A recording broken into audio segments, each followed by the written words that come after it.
Thank you for listening to Depictions Media Radio.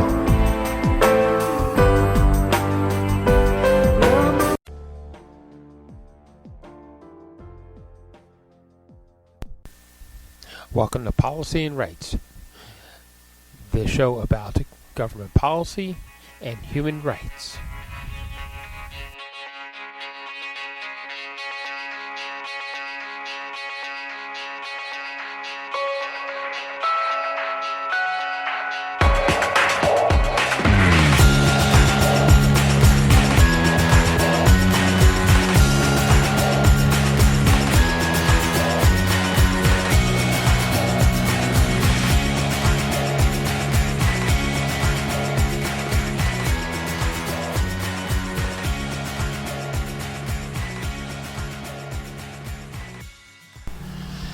Welcome back to Policy and Rights here on Depictions Media Radio. I'm your host, Michael Clogs. Almost 450,000 people have been forcibly displaced from Rafah in the past week. According to UN Agency for Palestine Refugees, a picture released, the agency showed empty streets in southern Gaza. Rafah has been a target of Israeli airstrikes for months and is part of the country's retaliatory attack on Gaza over the deadly Hamas attacks from October 7th. But the city had yet to see a ground offensive. Last week, the Israeli government said its forces would start targeting activity in eastern Rafah, telling thousands of Palestinians to evacuate the area as Israeli tanks reportedly push deeper into Rafah. Fighting has also been reported close to the European hospital in southern Gaza. Okay, so and of course, as a result, humanitarian effort and life-saving efforts have been blocked. And we did report yesterday about in Rafah that there was a UN truck that was attacked with one fatality.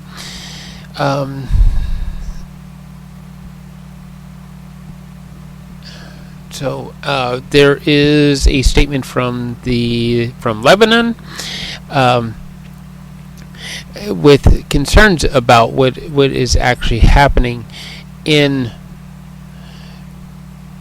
of course Gaza, and how the fighting could cross borders, and the Lebanese foreign minister spoke with the BBC about it, and hopefully we have a report on that.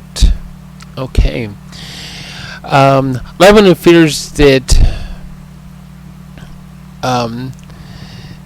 intensification of the Israeli Hezbollah offensive.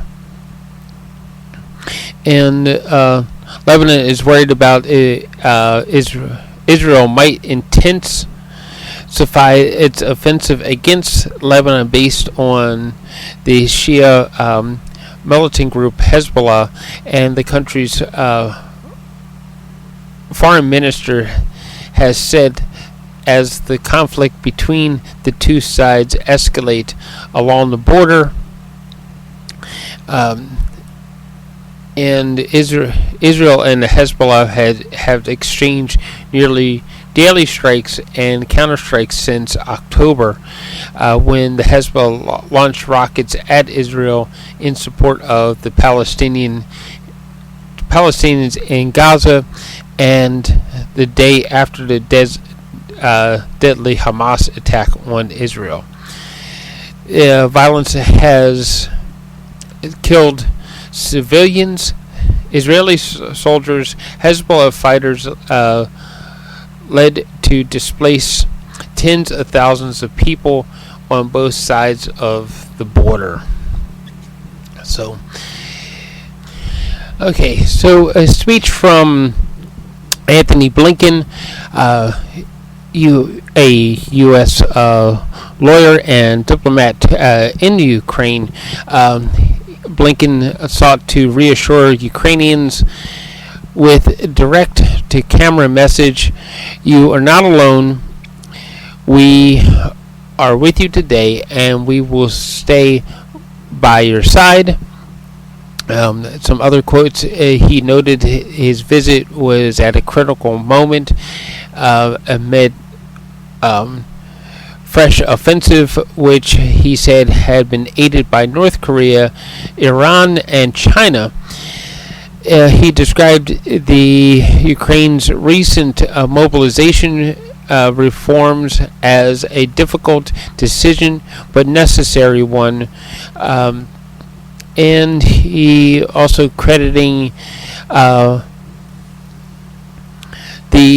their ability to deny Vladimir Putin his goal of erasing Ukraine from the map. Blinken said the U.S.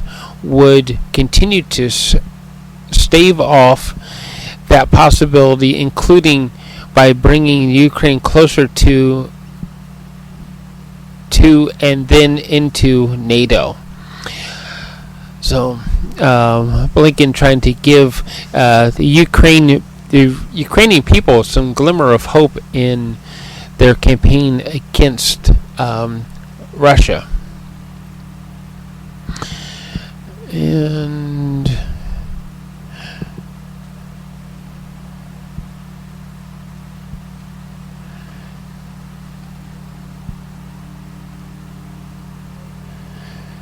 let's see. On the Donald Trump front, of course, Michael Cohen, he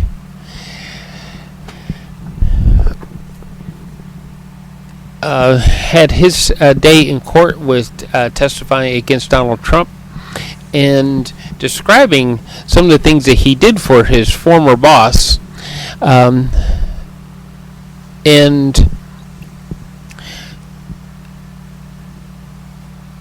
Mr. Trump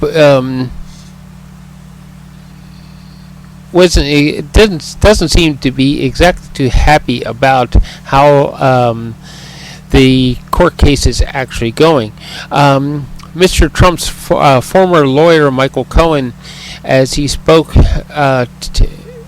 immediately about wiring $130 million to adult actress Stormy Daniels. This is one of the many times he operated at the direction of and for on the behalf of Mr. Trump. He testified. The former president pleaded not guilty to felony charges against him for the hush money trial that's going on. Altogether, Mr. Trump faces 34 counts of business fraud for allegedly reimbursing Michael Cohen for the payment through transactions masked as legal expenses. Ms. Daniels, in exchange for the money, agreed to keep quiet about allegedly having sex with Mr. Trump while he was still married. He has denied ever having sex with Ms. Daniels, and the prosecutor charged that payment made in the final days of the 2016 presidential campaign and the subsequent attempt to conceal by falsifying records qualifies as election interference. Of course, according still to this BBC report, when the personal fixer met with Mr. Trump and at his top financial officer, Alan Weisselberg, between the presidential election and inauguration. Later, talking to Cohen, Weisselberg explained to Cohen in front of their boss that he would be paid back in 12 installments of $35,000, which would be accounted for as a retainer for legal services. Mr. Trump approved it, Cohen said, and this is going to be one heck of a ride in D.C. So some of the latest from the trial and testimony that has happened in New York with Mr. Trump being on trial for business fraud. So we're going to move forward, and we're going to hear from the United Nations on Libya and what has actually come about from the International Court of Justice with resolutions and how things can move forward for Libya, and what has come forward for Libya as in the ways of progress. We're going to hear after you'll hear some clips from the UN Security Council meeting where they were discussing Libya, and you'll hear a brief statement about from the Security Council as there is a 3-minute stakeout as they discuss some of the victories and the progress. We're also going to hear from the United Nations press floor as they're going to talk about Libya. They're also going to talk about Haiti. They're going to talk about and other issues around. Of course, Palestine is also going to be on that particular thing that they're going to talk about. So why don't we move forward to the UN Security Council as they discuss what progress in Libya.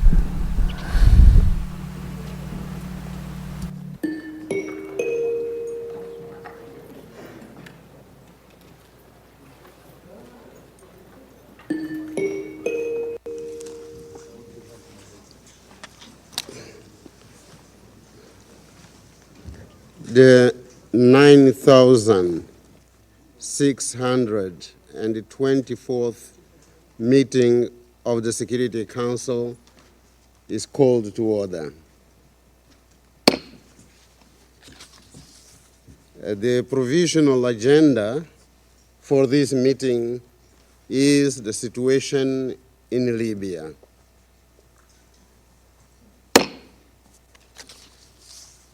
In accordance with Rule 37 of the Council's Provisional Rules of Procedure, I invite the representative of Libya to participate in this meeting. It is so decided.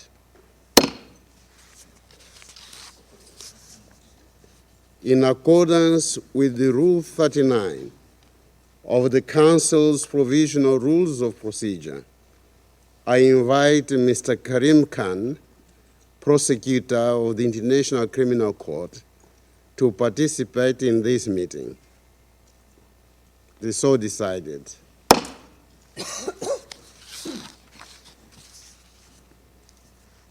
The Security Council will now begin its consideration of item 2 of the agenda.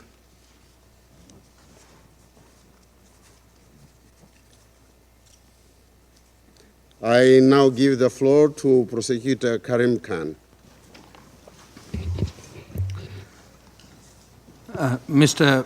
President, distinguished delegates, it's a great privilege to have the opportunity once again to brief the Security Council this morning. I would like to express my thanks to my brother, His Excellency, the Permanent Representative of Libya to the United Nations for his attendance. Mr. President, Excellencies, it was 2.5 years ago when I first had the opportunity to brief the Council in relation to the Libya situation. And in those remarks, through the lens of Libya, I called for what, in effect, was a paradigm shift, for a new and constructive new dynamic with this Council. I emphasised to all members of the Council on that day that I would prioritise referrals to the court made by the Security Council. I would do my utmost to ensure more resources were given to Security Council referred situation. And I also expressed the view that, in my respectful opinion, for too long, the situation in Libya and also Darfur had been allowed to drift.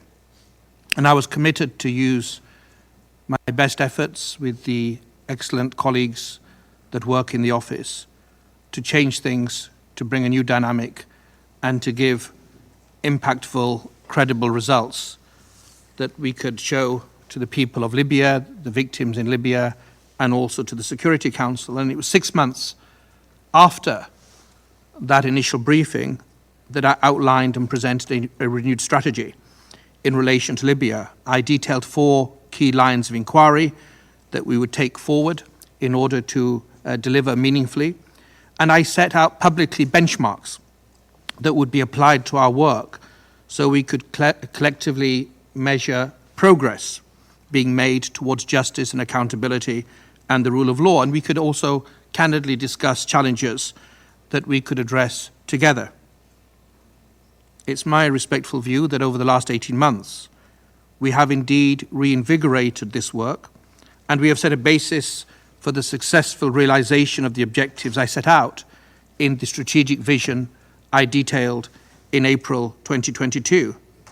And whilst, as an officer of the court, I am constrained in detailing all the progress that's been made, I can say that we have made strong progress in line with this renewed strategy. In the last 6 months alone, as reflected in the report that we've lodged with the Secretariat, the Libya Unified Team has completed 18 missions in 3 geographic areas. They have collected more than 800 pieces of evidence, including video and audio material. They've taken more than 30 statements, interview statements, screening statements, and we've made significant progress in relation to the 2014-2020 period in terms of alleged crimes in detention centres in that period. We've continued to provide concrete, tangible and meaningful support in relation to national proceedings involving crimes against migrants. And only in March, at the end of March, I hosted members of the Joint Investigative Team at headquarters in The Hague, in which we and the team further detailed how we could achieve synergies to make sure the crimes against these most vulnerable individuals are properly investigated and prosecuted. Our work is moving forward with increased speed and with a focus on trying to deliver on the legitimate expectations of the Council and on civilians, on the people of Libya. And today, in this, my 6th report to the Council, the 27th in total, I think that we have a landmark moment by announcing a roadmap in relation to what could be the completion of the investigative stage in terms of Resolution 1970. In presenting this roadmap that's detailed with greater specificity in the report, I want to be clear, we're not cutting and running, we're not finding a way to exit stage left, we're not gradually foreshadowing a curtailing of our work, a lack of focus, energy or vigor. We're not saying that we can't deliver. That's something I professionally cannot accept. It's something I think the Council should not and would not accept, because you have referred a very serious matter to the International Criminal Court under Chapter 7, realizing that justice was essential for the people of Libya. Rather, the roadmap I have detailed in the report represents, I think, a genuine, a dynamic vision for the fulfillment of the mandate that you've entrusted to us. It details a focused set of activities that we'll implement, God willing, in the next 18 months and beyond to significantly expand the impact of our action in the Libya situation. And the roadmap is a collective work. We are not the only operator on the international level. We have to work shoulder to shoulder with the authorities in Libya, with the Council, with all state parties. And there are positives. Only last month, my Deputy Prosecutor, Nazat Shamim, the Deputy Prosecutor of the Court with responsibility for the Libya situation, had a successful mission to Tripoli, had a productive meeting with the Attorney General, and also met with different civil society actors in Tripoli and also in Tunis. In the last reporting period, more than 25 such engagements between my office and civil society organization, Libyan civil society in particular, have taken place. And we've also continued dialogue with the Council through working level briefings last month, outlining and trying to flesh out and give more details as to the proposed roadmap. And based upon that, I present respectfully two key phases that are detailed in the written document. The first is the intention, the hope, the target to complete the investigative stage from now and by the end of 2025. That's the investigative stage of the situation. Of course, it's not going to be easy. It's going to require cooperation, candor, a can-do attitude from my office, but also from the authorities in Libya. But that period hopefully will give rise to even more additional applications for warrants of arrest and also greater support by my office to national proceedings in Libya. Complementarity is a foundation of the Rome Statute, but burden sharing is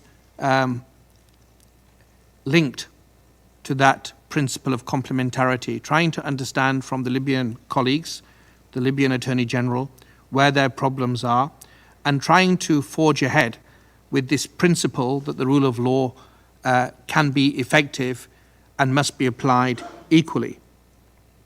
In addition, and linked to that, we hope, and again, it requires work, it requires focus, but we have trying to improve and reinvigorate our approach to fugitive tracking, to arrests, and with the help of registry colleagues, the aim would be to give effect to arrest warrants and to have at least initial proceedings start before the court in relation to at least one warrant by the end of next year. The second part is judicial and complementarity, because following, if that goes to plan, following the end of 2025, we want to move posture and try to help and support Libya. That can start now.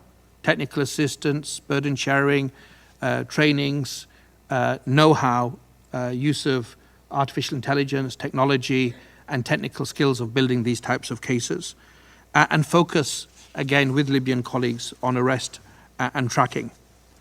And in parallel to all of that, we want to deepen on every level our relationship with the Libyan authorities under complementarity. It can't just be with the Attorney General and the Deputy Prosecutor or with myself and other individuals. It needs to penetrate all strata of Libyan authorities, and they should know that they have in the Office of Prosecutor men and women that are not driven by any political imperative or interest, but are really trying to give life and give purpose to the principle of equality before the law and the value of the lives that have been lost in Libya to date. Crucially, the roadmap, I think, is something that the victims of Libya can look to as not hot air, not spin, but something impactful and meaningful to advance their right to justice. And I think it presents an opportunity to meaningfully deliver on Resolution 1970 that you passed in 2011. But that is not a given, because we need continued increased support from Libya. We need to walk shoulder to shoulder together, not for our own individual interest or the interests of the ICC or for a government, but for the interests of humanity and the people of Libya. And I think recently we've had very positive news. Multiple entry visas have been issued by the Libyan authorities. That allowed my deputy prosecutor to go last month. There was missions also in December last year. Forensic experts also went last year.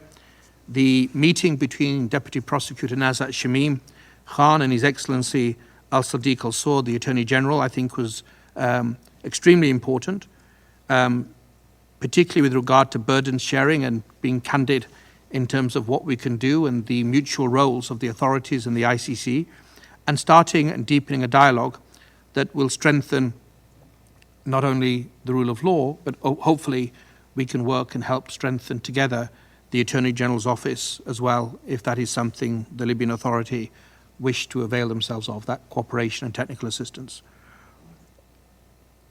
We anticipate in the next period there will be further missions between members of my office to Tripoli. I think there's enthusiasm, I don't think that's pitching it too high, of our opening an office in Tripoli. I think that will help complementarity, it will help the investigations, it will help the discharge of Resolution 1970 and the Rome Statute obligations. And so plenty of positive news, given what I said previously on the difficulties caused by the lack of visas. In addition to the meeting with the Attorney General, it's only right, Mr. President, if I can also applaud and thank positively His Excellency Mr. Zayed SS Darim, the Ambassador of Libya to the Kingdom of the Netherlands. I think his arrival has ushered in also increased candor, partnership and dialogue that is being felt in terms of the cooperation, and I wish to applaud him and the Libyan authorities for that change. But to march forward, it does require solutions, not problems to every solution that is presented. This is a choice, it's a mindset also, from my office and from the Libyans. The world is very imperfect. The law has some fundamental requirements that can't be airbrushed away or diluted, but it can be a solution to problems that exist. And in my first briefing to the Council on this situation, I hoped, I prayed, I intimated that there was an opportunity that if a cause could unite this Council, naively perhaps, but I believed and hoped it would be the cause of international criminal justice. Which state is in favor of genocide, war crimes, or crimes against humanity? Which state doesn't want to be a protector of the vulnerable? Which state does not want to be on the side of legality and against the kinds of violations that we see in so many parts of the world? And notwithstanding all the difficulties that surround us in a very often dysfunctional world, a world in which too many people feel exposed to the elements, I still think this presents an opportunity if we work together, if we realize that continuing business as usual will lead us to the abyss and beyond, to do the right thing and look at people that have little shelter, that have suffered enormously for many different reasons, and that the rule of law must count for them. So a paradigm shift is still needed. It's not going to be achieved by words or a strategy or a roadmap. It's something that we all individually as states, as the Council and as Libya and my office, we have to really try to be servants of something bigger than ourselves.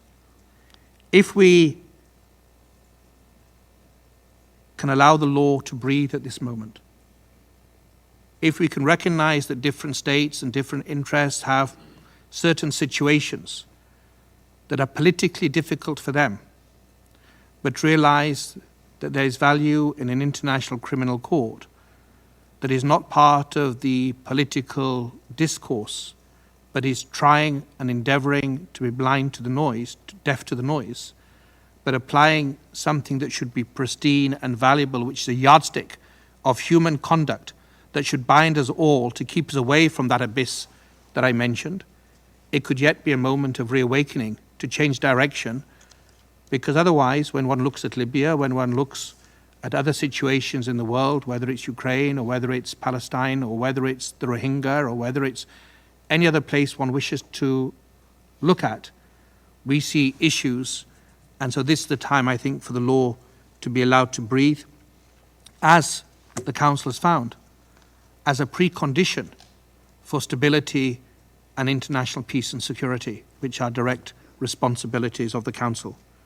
To do that, Mr. President, we need to understand that the Rome Statute, the Geneva Conventions, customary international law, and the UN Charter are part of the tapestry of civilization that will allow us to survive this present inclement weather, this present perilous moment that we're facing, if we are real and sincere that every human life matters equally.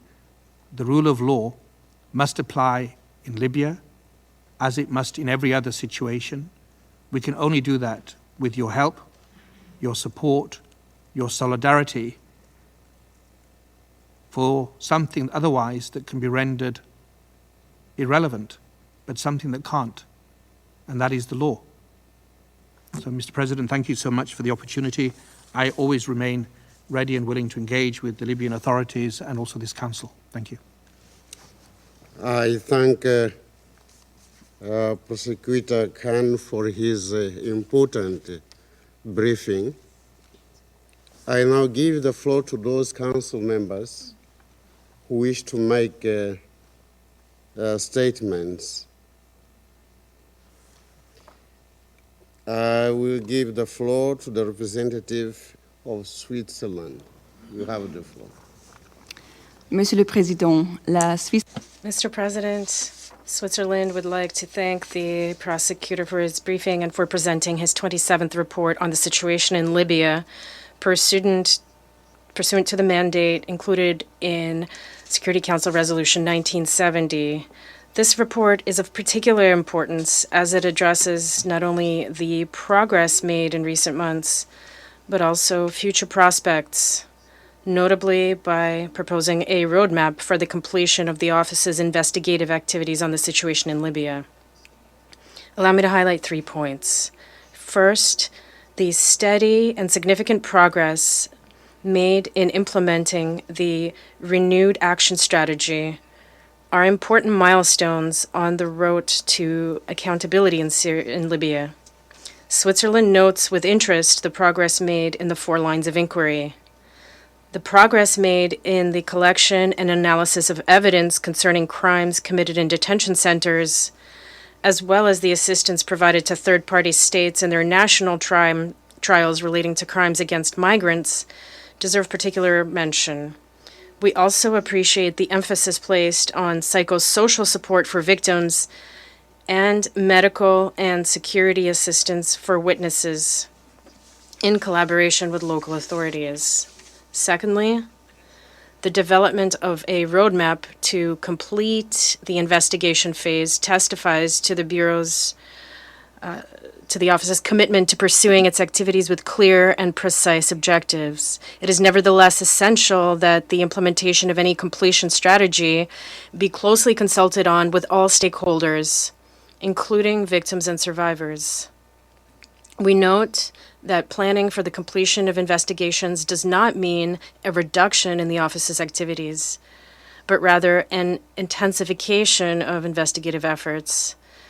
In this regard, we welcome and encourage the efforts undertaken by the Office to strengthen collaboration with the Libyan authorities according to the principle of complementarity, including beyond the investigation period.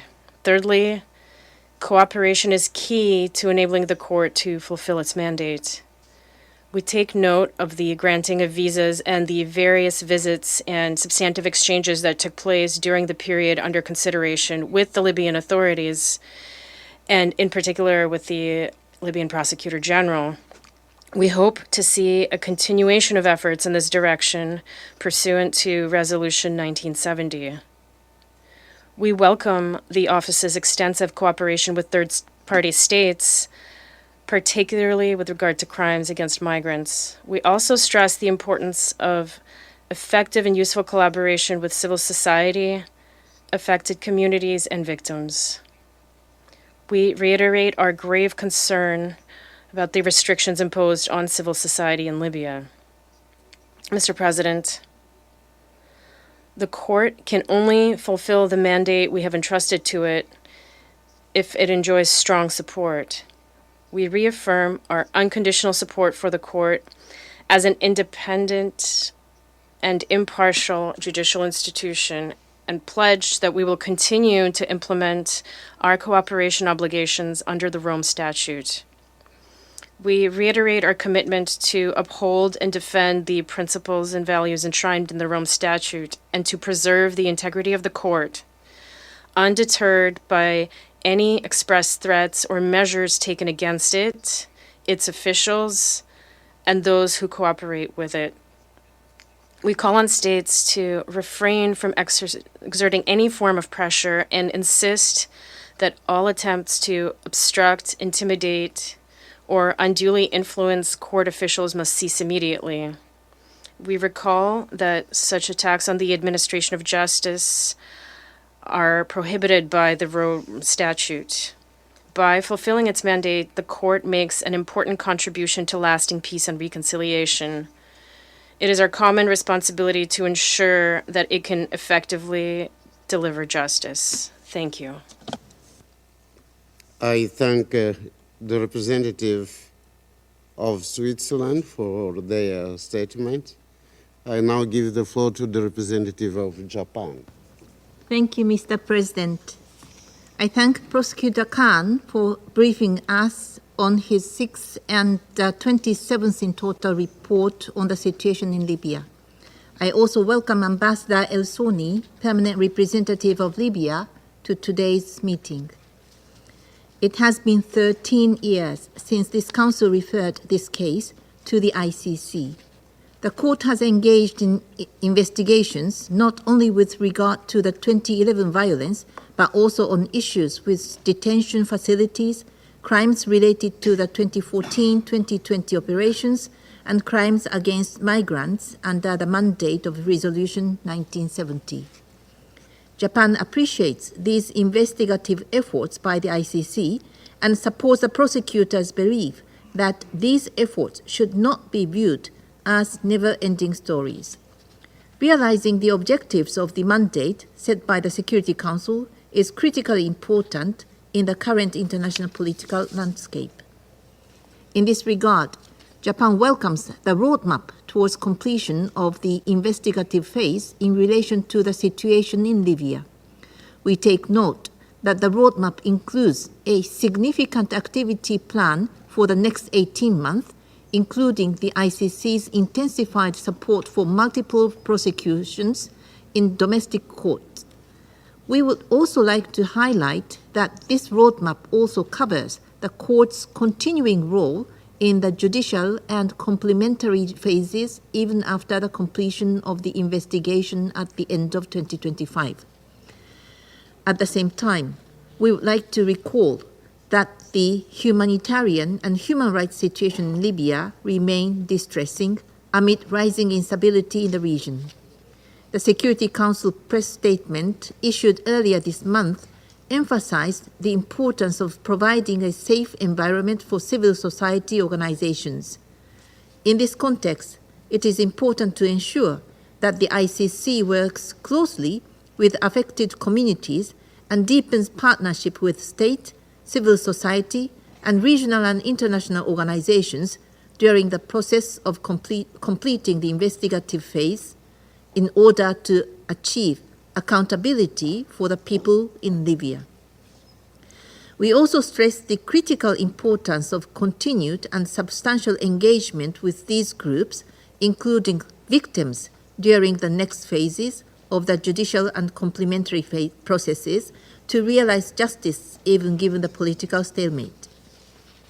With regard to procedure, Since this is the very first case in which the Security Council will see the completion of the ICC investigative phase under the mandate given by the Council through a resolution, we recognize the need for the Council to consider appropriate action to reflect this transition.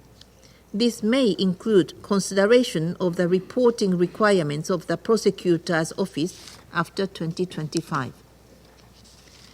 Before concluding, we would like to welcome the improved cooperation of the Libyan authorities as highlighted in the report, including the issuance of multiple entry visas and direct engagement with Libyan legal authorities.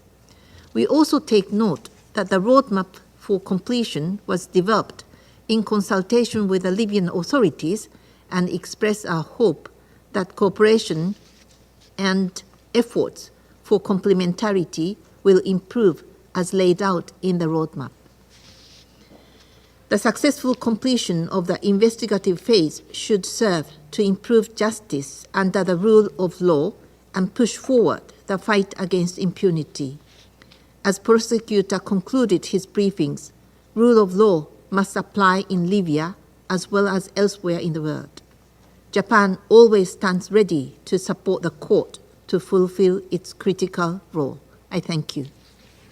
I thank the representative of Japan for their statement.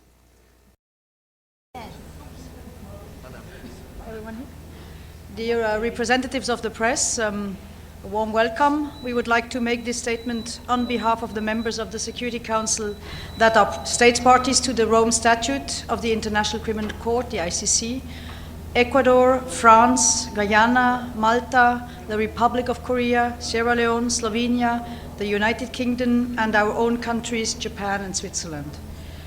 We thank the ICC prosecutor, Mr. Karim Khan, as well as his team, for presenting the 27th report of his office to the United Nations Security Council on the situations in Libya, in accordance with the mandate provided by Security Council Resolution 1970. We welcome the efforts undertaken by the Prosecutor's Office and the progress achieved in all lines of inquiry identified in the renewed strategy for action on the situation in Libya. In continuation of this strategy, we welcome the development of a roadmap for completion of the investigative phase, and in this respect, we stress the importance of taking into account the views of all stakeholders, including victims and survivors. We positively note that the cooperation between the Libyan government and the Prosecutor's Office has increased, and we encourage further progress in this regard. Such cooperation is indispensable not only for the conclusion of the investigative phase, but also throughout the prosecutorial and judicial phases. We thus welcome the recent issuance of multiple entry visas as well as the constructive and substantive exchanges, including on efforts to improve complementarity which took place during recent visits, and express our hope for continued cooperation. We also welcome and encourage the Office's efforts to further intensify contact with victims, victims' associations, civil society, and women's organizations. Moreover, we recognize the support provided to the Prosecutor's Office by the United Nations Support Mission in Libya, namely UNSMIL, and welcome the coordinated investigative activities and international cooperation with the third states and international agencies. We reiterate that we will continue to comply with our cooperation obligations under the Rome Statute and urge all states to fully support the court in carrying out its important mandate of ensuring justice for the victims of the most serious crimes under international law. Finally, we reconfirm our unwavering support for the court as an independent and impartial judicial institution. We reiterate our firm commitment to uphold and defend the principles and values enshrined in the Rome Statute and to preserve its integrity undeterred by any threats or measures against the court, its officials, and those cooperating with it. To conclude, we renew our resolve to stand united against impunity. I thank you. Thank you.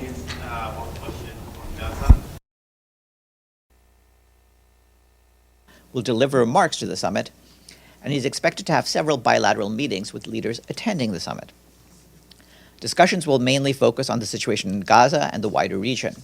We'll keep updating you on the Secretary General's schedule along the way. And just for the record, we issued a statement last night in which the Secretary General expressed his grave concerns by the outbreak of fighting in El Fasher, the capital of North Darfur. He urged the parties to immediately stop the fighting and resume ceasefire negotiations without further delay. The Secretary General is alarmed by reports of the use of heavy weaponry in densely populated areas, resulting in dozens of civilian casualties, significant displacement, and the destruction of civilian infrastructure. He recalls that civilians in the area are already facing a looming famine and the consequences of over a year of war, and this fighting puts over 800,000 civilians at risk. The Secretary General reminds all parties of their obligation under international humanitarian law to protect civilians.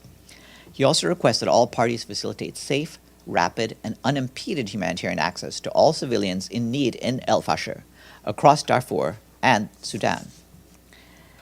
And tomorrow I will be joined in this room by the Resident and Humanitarian Coordinator for Sudan, Clementine Nkweta Salami.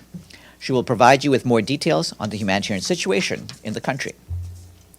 Turning now to South Sudan, the Office for the Coordination of Humanitarian Affairs reports that more than an estimated 7 million people in the country are likely to experience high levels of food insecurity through July.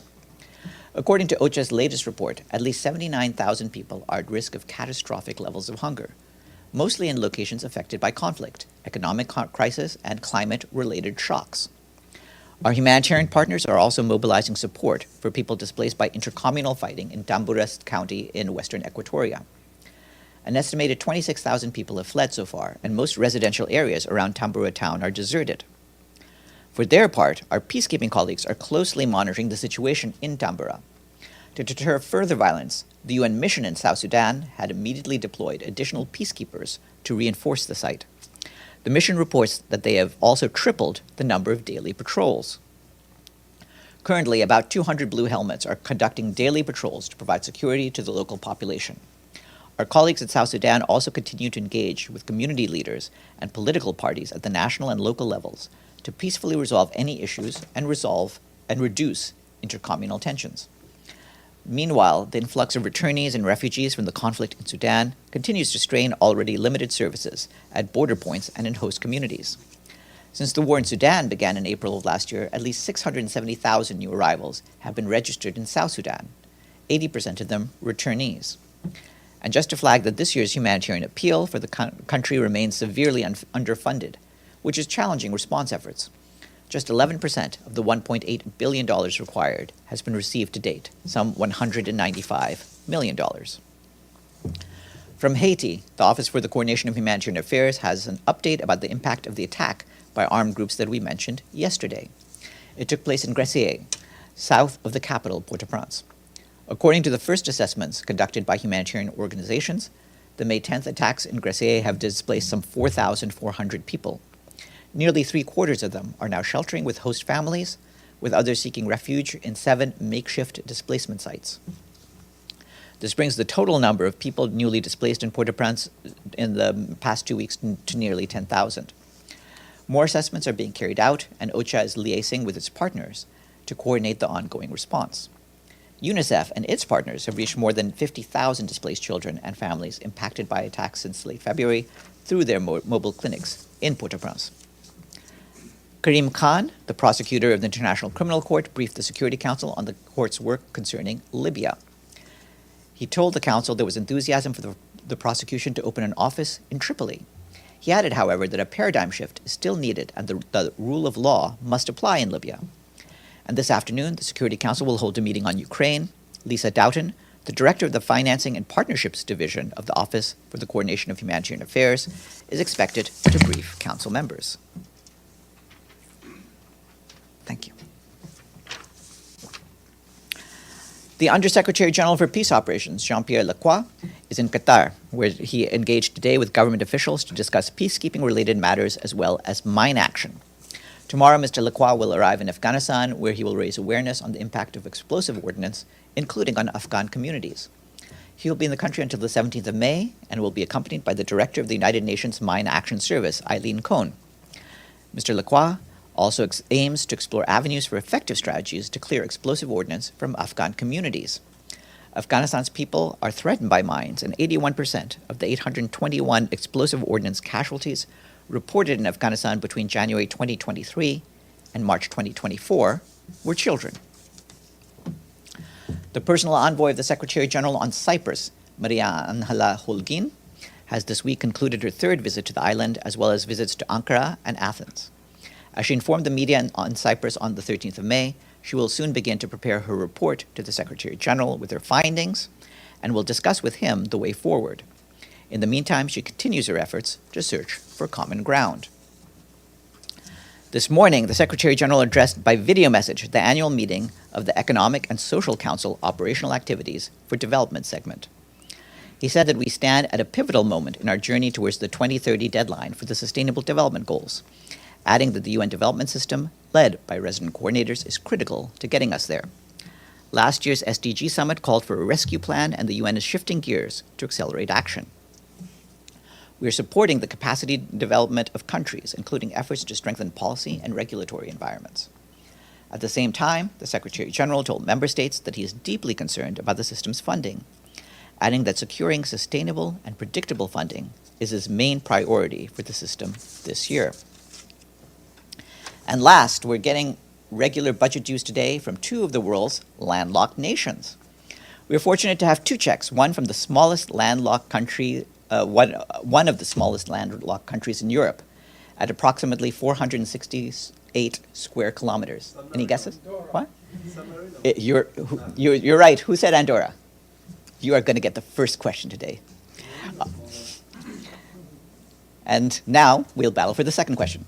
The second payment is from a landlocked country in East Asia, bordered by Russia to the north and China to the south.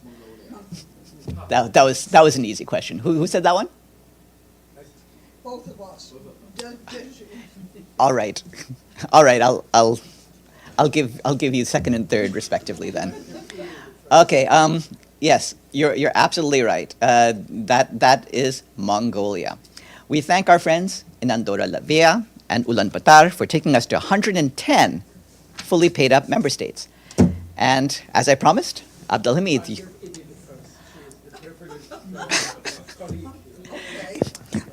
Thank you very much. You're quite a community of correspondents. Being a true gentleman.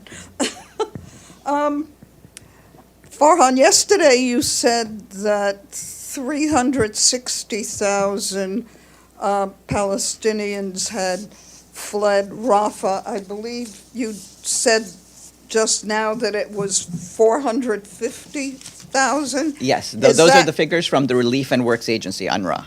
Yeah, it's nearly 450,000, although I expect to get to that number sometime over the course of the day. And this is all since the offensive, the latest offensive exactly, began. Since the latest offensive. Okay, so yesterday you said that 100,000 people had fled the north. Is there any update on how many people have fled the north by today? I don't have new figures for the north. We expect that there's more going on in terms of departures from the north, given the increased fighting, which is why we issued the statement that the Secretary General has just put out. But I'll see whether we can get some figures over the next day or so in terms of departures from the north as well as from the south. Okay, and a second question. On the U.S. pier, can you tell us whether the United Nations is going to be involved in any way in the distribution of the aid that's being brought in by sea? Well, this is something we're certainly discussing with the relevant authorities. So we'll see what role we have. We do intend to play a role, and we're determining how to do that in a way that fully respects the integrity and neutrality of our operations. And is there any indication of when this decision might be made? We're in constant talks, so as soon as we can do it, we will. Abdelhamid and then Deji. And then Thank you, Farhan. This morning, the settlers stormed Al-Aqsa Mosque. They raised the Israeli flag inside the mosque. Are you aware of that? And what do you say to this? Yes, flagrant we're aware violation? of these reports, which are very disturbing. As you know, we always have called for and continue to call for respect for the status quo at all of the holy sites in Jerusalem, and we do so again today. My second question, Farhan, you keep repeating the same thing we call on Israel to do, to respect civilians, to prosecute those who violate international law, to do this, to do this. But you know, and the whole world knows, that Israel will not do that. What else other than just appealing to Israel to respect international humanitarian law or international law? And you know they don't. I don't think it's as simple as that. Different countries are ones in which we sometimes have difficulties in dealing with them as we strive to make sure that all international norms are respected. Over time, we do deal with all of the countries in the system, and the reason the international norms are in place is that countries do understand the need to respect and uphold them, and we believe that the efforts we make are ultimately ones that will be productive. Deji. Yeah, firstly, follow up on the U.S. peer. You said the UN is in constant communication and talks with the relative parties. But the thing is, the news told us it will be operating in days. Do you believe you can finish this talk within days on the role of the UN? I don't want to put a timeline on the talks. We've been conducting them. We've been conducting them very seriously and at very senior levels. And certainly, if all the parties are willing to meet each other, this can be done in fairly short order. So UN will. Let me put it this way. So UN could play its role on that pier, but not necessarily in the very beginning once of the operation of that pier, right? Let's not, like I said, let's not prejudge. The talks are ongoing, and we'll see once they can come to a result. Okay, another follow up. Do you have more? Maybe I missed this part. Do you have more information on the international casualty in Gaza? On that, which nationality can you tell us? And what is the situation there? Who did the attack?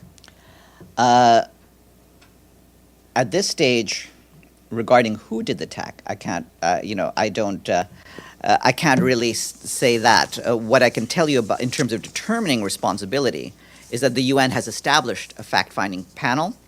It's very early in the investigation, and details of the incident are still being verified with the Israeli Defense Force. What we know so far indicates that a weapon appears to have impacted the back of a white UN vehicle carrying 2 UN staff members, killing one and injuring another. The deceased staff member has been identified. He is Webav Anilkale of India, and we send our condolences to his family. How the wounded one? What? The wounded. The wounded one is from Jordan. We're awaiting her recovery. How many? Do you know how many international staff still are there in Gaza? Yes, I have that. I have that figure. And can you confirm this is the first international casualty? This is the first. October 7th, as I pointed out yesterday, it is the first. Okay. International casualty. International staff in Gaza is currently at 71. 71. Okay. One last question. Okay, but really, let's move it around. Yeah. Actually, let's move it around now. We can come back to you. Tariq. Yes. Sorry, Jordan. Good afternoon. You just said something about settlers. Did you just said that does the SG condemn the settler attack on humanitarian convoys going to Gaza yesterday? This is what you just said. Yes, of course. We are opposed to all of the attacks on humanitarian convoys, whether by settlers or anyone else. But I want to underscore to everyone how serious it is that at a time when people are in danger of starving to death, there's no excuse for blocking or attacking different convoys to get food to those in need. Yeah. Me. Can you tell me, like, the situation of the Jordanian international staff? It's like how it's moderate, it's slight. How that person was injured. She is receiving hospital care. We hope what and kind expect. of care? She's in ICU or she just fine? Do you know? I wouldn't give that detail on her status. She's receiving medical attention. We believe that she will make it through. Gabriel. Thank you, Farhan. Some of my questions have already been answered, but I'll have a couple follow-ups. So the UN is in contact with Israeli officials about the incident, correct? Yes. And does that mean that Israel has... Does that mean that Israel has... The shots fired were from Israel and it's just a matter of the circumstances, or are you still trying to determine if the shots came from an Israeli personnel or not? I think the point is we are in discussion with Israel to determine exactly how this incident happened and the nature of what happened. I don't think at this stage we are in doubt about where the shots came from as much as what the circumstances were. Where did they come from? We believe it came from a tank in the area. Okay, and what were the... what was, when they were going to the European hospital, what was the purpose of that convoy to go to the hospital? Do you know any more detail on that? There's regular work that's going on in terms of bringing people to different sites, and this was part of that. Last follow-up, if I may, going to the settler attacks on the aid convoys that you spoke about already. Are you also in contact with Israeli officials about using their security personnel to stop such attacks? Because there were reports that Israeli security personnel watched it take place without intervening. We want to make sure that everyone in a position of responsibility take up their responsibilities to make sure that humanitarian aid can go to those who need it. Yes, Maggie, and then Volodymyr. Thanks, Farhan. Continuing on the attack yesterday on the two UN staffers, this fact-finding panel that you mentioned, who's on it? Like, who is it? A DSS thing, or like who? How many people? Where are they from? We don't give out the details of this, but yes, it's basically something that's being set up by the Department of Safety and Security. And the Jordanian staffer who was injured, is she in hospital in Gaza, or they were able to evacuate her to Jordan or Jerusalem? She's not in Gaza right now. No, but she is in. She is receiving her hospital care. Yeah. Okay. Hold on. I have you listed. Volodymyr first, and then Benno. Thank you, Farhan. Quite a different question. In the Caucasus, the Georgian parliament today adopted, in its final version, a law on so-called foreign agents, similar to Russia's. Tens of thousands of people in the capital, Tbilisi, are protesting, and the police have resorted to violence. What can the Secretary General say about that? Yes, what I can say on that is that the Secretary General is following with concern developments in Georgia, particularly the violent clashes and reports of disproportionate use of force by law enforcement personnel against demonstrators protesting against the draft law on transparency of foreign influence. The Secretary General echoes the concerns of the UN country team in Georgia and the High Commissioner for Human Rights on the negative impact the law may have on the freedom of expression and the media and on civil society in general. He calls for restraint and dialogue between the authorities and civil society, as well as prompt investigation of all allegations of ill treatment during or after protests or in detention. Benno. Thank you. Another follow-up to the incident in Gaza. You said you think that the shots were fired from the direction of a tank. Am I right that only the IDF have tanks in the region? I think that's a safe assumption to make. Yeah, yes. but I had to ask it, I think. Secondly, can you confirm that one of the victims had a double nationality? I don't have a confirmation of that. The person who died is an Indian national. That's as much as I can establish. And oh, I forgot my third one. Sorry. We can come back around to you. Tariq and then Edie. Sorry, Jordan. I'm sorry. Sorry, I misnamed you twice. It's okay. I know you since 1993, and you still forgot my name. It's okay. Do you know how many, I mean, first of all, is there any UN presence in El Fasher, and how many international staff there, and how safe are they? I do not believe that we have a presence in El Fasher itself, but I'll check and see whether that's the case. And the second follow-up, if you allow me, you said Mr. Lacroix in Qatar, and he's going to Afghanistan. Is that correct? Yes, that is correct.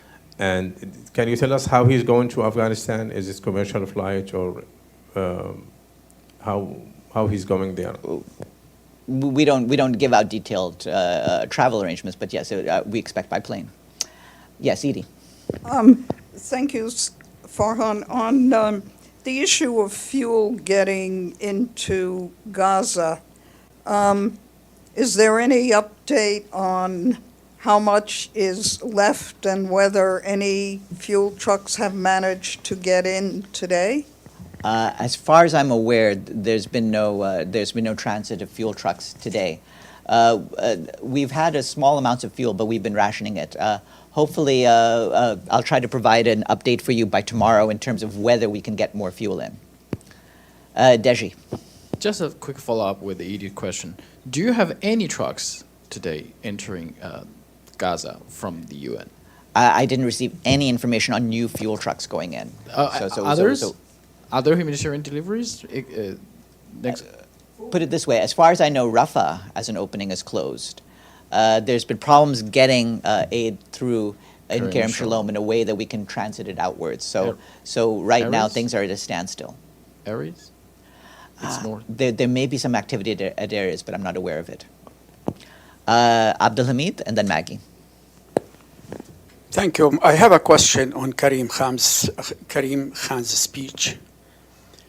You don't have to answer, but I have to ask. Yeah. The two points were missing. He didn't mention anything about the threats he received from the U.S. That in his speech.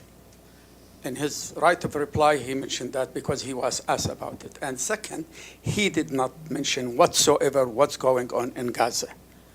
What do you think of that? Well, the topic at hand was Libya, but beyond that, I wouldn't. I don't speak for Karim Khan, who is part of the International Criminal Court, which is independent of the United Nations. Why he didn't meet with the press? I know that he was contacted, and he denied. He turned down the offer. Why? Well, that's his choice. As they say in parts of America, you can take a horse to water, but you can't make him drink. Maggie, and then Jordan again. I know there was a briefing in Geneva, so sorry if this might have been covered there, but the two UN staffers involved in the incident yesterday in Gaza, what were their actual job titles? Like, what were they? I mean, they were part of the Department of Safety and Security, so they both work with DSS. In security jobs? They have security jobs, yes. Okay. Mr. Farhan, Jordan. The DSS office in Gaza, who are their boss? Who they reporting to? Well, DSS obviously reports to the head of DSS here in New York, but in terms of who they report to in Gaza, as you know, there's the humanitarian coordinator who deals with Gaza. Yes. Thank you, Farhan. A lot of the questions about the incident yesterday have been asked, in which the Indian colonel passed away, was killed. Would you have any other numbers as to how many personnel from India are stationed there or are part of the DSS or other UN agencies? I don't have a breakdown by nationality of staff. Like I said, there's 71 international staff in Gaza, we don't have nationality breakdowns. That fluctuates from time to time. Right. Obviously, we appreciate the contribution that India has made, and we also express our apologies and our condolences to the government and people of India. Gabriel and then Benno. Thank you, Farhan. Has Israel apologized to the UN? Like I said, this case is still under review. Yes. Now it came to my mind what I wanted to ask. Do you see this attack as a deliberate attack on the UN? The point I'm making is that this case is still under review. We'll see what the review results in. Okay, and you mentioned how these cars were marked. Is there any reason to believe that they could have been mistaken or anything? It's hard to say. Again, as the review proceeds, we'll need to see what the precise nature of the circumstances were. And with that, I wish you all a good afternoon, and we'll see you tomorrow. No, Monica. What about question online? What? Did you have question online? Oh, sorry. Sorry, who is that? Stefanos. Okay. This is Stefano. Oh, yeah. Someone just said that you have a question. Yeah, what's your question, Stefano? Sorry. Well, thank you, Farhan. I'm here outside the Trump's trials. Here happened something extraordinary. Wait, Stefano, please, let me stop you right there. If this is a question about the Trump trials, I've got nothing to say. No, it's not about the Trump trials. It's about the Speaker of Congress that just spoke here to journalists, and he said that all the justice system is corrupt and that democracy is in danger. And he's talking about Stefano, with respect, this is a line of questioning that has an opinion of what's happening, not the trial. Stefano, please. With respect, this is not a line of questioning that I will entertain. Have a good day now. Bye.